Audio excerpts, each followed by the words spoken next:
Hello ವೀಕ್ಷಕರೇ, Swati simply kitchen ಚಾನೆಲ್ಗೆ ಸ್ವಾಗತ. ಇದು ಟ್ಯೂಸ್ಡೇ ವ್ಲಾಗ್. ಟ್ಯೂಸ್ಡೇ ಮಾರ್ನಿಂಗು ಎದ್ದು ಇವತ್ತು ಸಂಕಷ್ಟ ಚತುರ್ಥಿ ಆಗಿರೋದ್ರಿಂದ ಮನೆಯೆಲ್ಲ ಕ್ಲೀನ್ ಮಾಡಿ ಬ್ರೇಕ್ಫಾಸ್ಟ್ಗೆ ರೆಡಿ ಮಾಡ್ಕೊತಿದ್ದೀನಿ.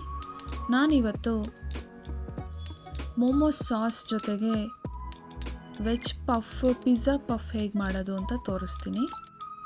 ಈ ಥರ ಕಿಡ್ಸ್ ಲಂಚ್ ಬಾಕ್ಸಿಗೆ ಹಾಕಿದ್ರೆ ತುಂಬ ಇಷ್ಟಪಟ್ಟು ತಿಂತಾರೆ. ಯಮ್ಮಿಯಾಗೂ ಇರುತ್ತೆ ಮತ್ತು ಹೆಲ್ತಿಯಾಗೂ ಇರುತ್ತೆ. ಇದನ್ನು ಮಾಡ್ಕೊಳ್ಳೋದಕ್ಕೆ ಮೊದಲು ಪೂರಿ ಹಿಟ್ಟು ಥರ ಕಲಿಸ್ಕೊಬೇಕು. ನಾನು 1 ಕಪ್ ಹಿಟ್ಟು ತೊಗೊಂಡಿದ್ದೀನಿ, ಗೋಧಿ ಹಿಟ್ಟು ತೊಗೊಂಡಿದ್ದೀನಿ. ಅದಕ್ಕೆ 2 ಸ್ಪೂನಷ್ಟು ಮೈದಾ ಹಿಟ್ಟು ಸೇರಿಸಿ ಹಾಕ್ಕೊಂಡಿದ್ದೀನಿ. ಅದಕ್ಕೆ ಸ್ವಲ್ಪ ಉಪ್ಪು, ಅರ್ಧ ಸ್ಪೂನಷ್ಟು, 1 ಸ್ಪೂನಷ್ಟು ಎಣ್ಣೆ ಹಾಕಬೇಕು. ಹಾಕಿದ್ಮೇಲೆ ಮೊದಲು ಹಿಟ್ಟಲ್ಲೇ ಮಿಕ್ಸ್ ಮಾಡ್ಕೊಬೇಕು, ನೀರು ಹಾಕೋ ಮೊದಲು. ಈಗ ನೀರು ಹಾಕ್ಕೊಂಡು ಪೂರಿ ಅದಕ್ಕೆ ಕಲಿಸ್ಕೊಬೇಕು.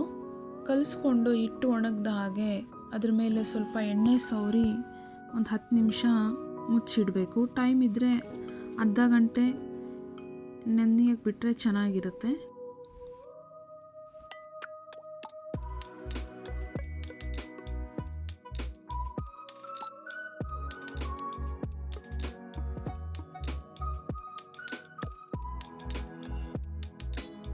ನಾನು ಇದು ಸ್ಟಫಿಂಗಿಗೆ ಸ್ವಲ್ಪ ಕ್ಯಾಬೇಜು, ಕ್ಯಾರೆಟು ಮತ್ತು ಸ್ಪ್ರಿಂಗ್ ಆನಿಯನ್ ತೊಗೊಂಡಿದ್ದೀನಿ.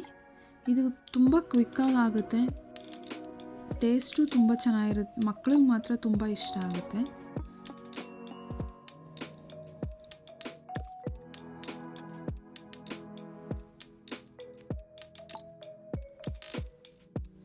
ಈ ಹಿಟ್ಟು ನೆನೆಯೋಕ್ಕೆ ಇಟ್ಟು ಈಗ ನಾವು ಸ್ಟಫಿಂಗಿಗೆ ರೆಡಿ ಮಾಡ್ಕೊಳ್ಳೋಣ. ನಾನು ಕ್ಯಾಬೇಜ್ ಕಟ್ ಮಾಡಿ ಇಟ್ಟಿದ್ದೀನಿ, ಕ್ಯಾರೆಟು, ಕ್ಯಾಬೇಜು. ಅದನ್ನು ಮೊದಲು ಫ್ರೈ ಮಾಡ್ಕೊಬೇಕು.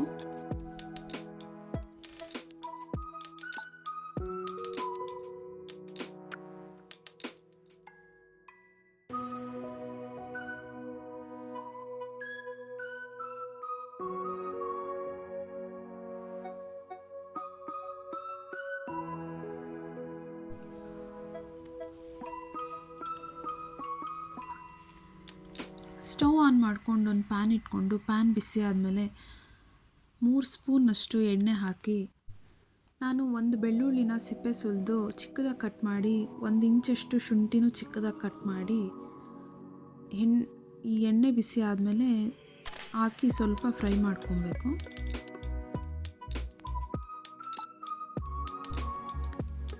ಈಗ ಕಟ್ ಮಾಡಿರೋ ಕ್ಯಾಬೇಜನ್ನು ಅರ್ಧ ಬೌಲಷ್ಟು ಹಾಕಿದ್ದೀನಿ.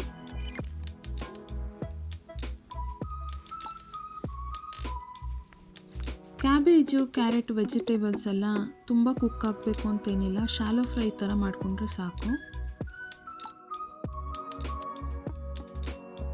ಮುಚ್ಚಿ 1-2 ನಿಮಿಷ ಬೇಯಿಸಿದ್ರೆ ಸಾಕು. ಕ್ಯಾಬೇಜಲ್ಲೇ ನೀರು ಬಿಟ್ಕೊಳ್ಳೋದ್ರಿಂದ, ಉಪ್ಪು ಹಾಕಿದ್ಮೇಲೆ ಕ್ಯಾಬೇಜಲ್ಲೇ ನೀರು ಬಿಟ್ಕೊಳ್ಳುತ್ತೆ. ನೀರು ಹಾಕೋಗಿಲ್ಲ, ಹಾಗೆ ಕ್ಲೋಸ್ ಮಾಡಿ 2 ನಿಮಿಷ ಮೀಡಿಯಮ್ ಫ್ಲೇಮಲ್ಲಿ ಫ್ರೈ ಮಾಡ್ಕೊಬೇಕು. ಈಗ ಅರ್ಧ ಕಪ್ಪಷ್ಟು ಕ್ಯಾರೆಟ್ ಹಾಕಿದ್ದೀನಿ, ಚಿಕ್ಕದಾಗಿ ಕಟ್ ಮಾಡಿ.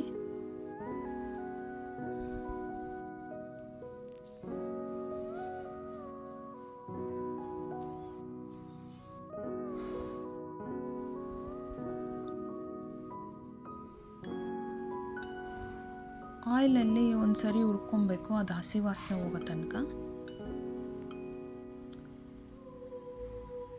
ಈ ಥರ ತಿರುಗಿಸ್ಕೊತಾನೆ ಇರಬೇಕು, ಇಲ್ಲಾಂದರೆ ಕೆಳಗಡೆ ಮಾತ್ರ ಸೀದೋದಾಗ ಆಗುತ್ತೆ.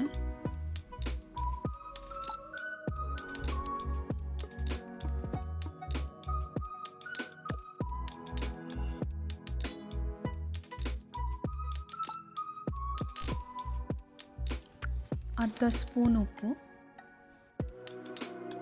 ಈಗ ಲಿಡ್ನ ಕ್ಲೋಸ್ ಮಾಡಿ ಫ್ಲೇಮ್ನ ಕಡಿಮೆ ಮಾಡಿ ಮುಚ್ಚಿ 1-2 ನಿಮಿಷ ಬೇಯಿಸ್ಕೊಬೇಕು.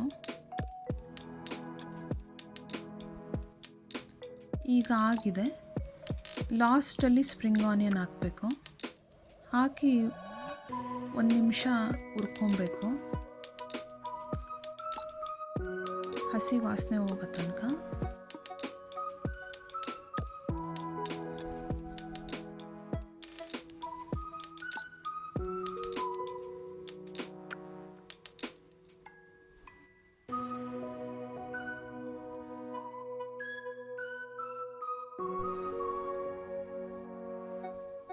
ಈಗ ಇದಾಗಿದೆ. ಇದನ್ನು ತಣ್ಣಗಾಗಕ್ಕಿಟ್ಟು ಒಂದು ಸಪ್ರೇಟಾಗಿ ಪ್ಲೇಟಲ್ಲಿ ತೆಗೆದಿಟ್ಟರೆ ಬೇಗ ತಣ್ಣಗಾಗುತ್ತೆ. ಅರ್ಧ ಸ್ಪೂನಷ್ಟು ಚಿಲ್ಲಿ ಫ್ಲೇಕ್ಸ್ ಹಾಕ್ತಿದ್ದೀನಿ. ಹಾಕಿದ್ಮೇಲೆ ಒಂದು ಸರಿ ಮಿಕ್ಸ್ ಮಾಡ್ಕೊಬೇಕು. ನಾನು ಡೀಪ್ ಫ್ರೈ ಮಾಡ್ತಿಲ್ಲ, ಗ್ರಿಲ್ ಪ್ಯಾನಲ್ಲೇ ಫ್ರೈ ಮಾಡ್ತಿದ್ದೀನಿ. ಈ ಥರ ಪೂರಿ ಶೇಪಲ್ಲಿ ನಾವು ಪೂರಿ ಹೇಗೆ ಲಟ್ಟಿಸ್ಕೊತೀವಿ ಅದೇ ಥರನೇ ಮಾಡ್ಕೊಂಡಿದ್ದೀನಿ. ಇದಕ್ಕೆ ನಾನು ತಂದೂರಿ ಮಯೋನೀಸ್ ಹಾಕ್ತಿದ್ದೀನಿ. ನೀವು ಬೇಕಿದ್ರೆ ಪ್ಲೈನ್ ಆಗಿರೋ ಮಯೋನೀಸ್ ಮತ್ತು ಟೊಮೆಟೊ ಸಾಸ್ ಮಿಕ್ಸ್ ಮಾಡಿ ಹಾಕೊಬೋದು. ತಂದೂರಿ ಮಯೋನೀಸ್ ಇದ್ದರೆ ಅದನ್ನೇ ಹಾಕೊಬೋದು.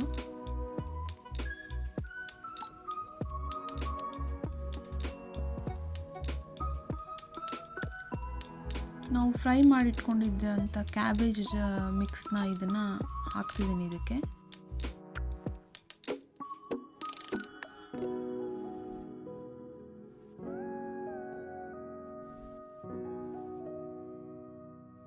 ಅದ್ರ ಮೇಲೆ ನಾನು ಚಿಕ್ಕ ಚಿಕ್ಕ ಚೀಸ್ ಕ್ಯೂಬ್ಸ್ನ ಹಾಕ್ತಿದ್ದೀನಿ.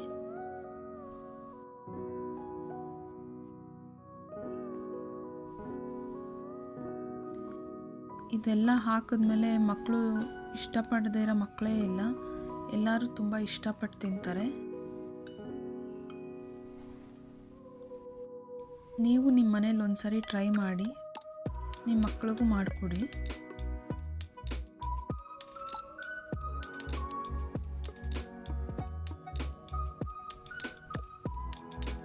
ನಾನು ಒಂದು ಬಟರ್ ಶೀಟ್ ಮೇಲೆ ಇದನ್ನು ಮಾಡಿಕೊಂಡಿದ್ದೆ.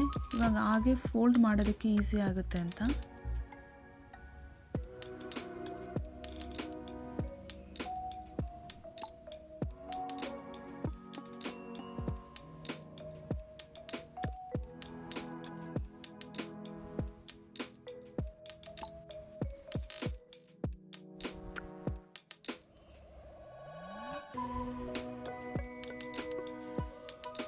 ಸ್ಟವ್ ಮೇಲೆ ನಾನು ಗ್ರಿಲ್ ಪ್ಯಾನ್ ಇಟ್ಟಿದ್ದೆ. ಅದಕ್ಕೆ ಸ್ವಲ್ಪ ಆಯಿಲ್ನ ಗ್ರೇಸ್ ಮಾಡಿ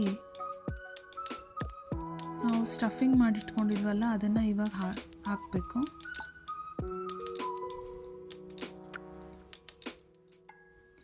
ಎಣ್ಣೆ ಕಡಿಮೆ ಆದರೆ ನೀವು ಇನ್ನೂ ಒಂದು ಸ್ಪೂನ್ ಅಷ್ಟು ಹಾಕೊಬೋದು. 2 ಸೈಡು ನೀಟಾಗಿ ಫ್ರೈ ಮಾಡಿಕೊಂಡು ಸರ್ವಿಂಗ್ ಪ್ಲೇಟ್ಗೆ ಸರ್ವ್ ಮಾಡ್ತಿದ್ದೀನಿ.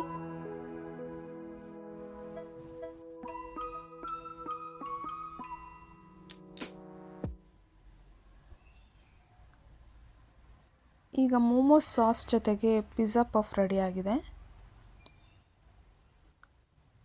ಬಾಕ್ಸಿಗೆಲ್ಲ ಹಾಕ್ಕೊಟ್ಟು ಮಕ್ಕಳಿಗೆ ಕಳಿಸಿ ಮನೇಲಿ ಪೂಜೆ ಮಾಡಿ, ಸಂಕಷ್ಟ ಚತುರ್ಥಿ ಆಗಿರೋದ್ರಿಂದ ನಾನು ದೇವಸ್ಥಾನಕ್ಕೆ ಹೋಗ್ತಿದ್ದೀನಿ.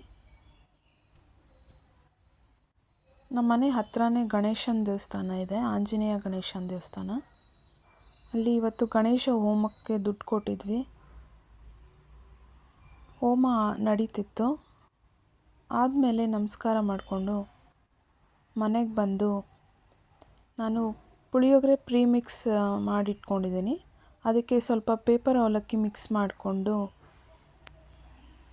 ತಿಂದು ಇವತ್ತಿನ ವ್ಲಾಗ್ಸ್ನ ಮುಗಿಸ್ತಿದ್ದೀನಿ. ನಾನು ತೋರಿಸಿರೋದು ಮಾಡಿರೋದು ನಿಮಗಿಷ್ಟ ಆದರೆ ಪಿಜ್ಜಾ ಪಫ್ ನೀವು ಒಂದು ಸರಿ ಟ್ರೈ ಮಾಡಿ, ಲೈಕ್ ಮಾಡಿ, ಸಬ್ಸ್ಕ್ರೈಬ್ ಮಾಡಿ. Thank you for watching.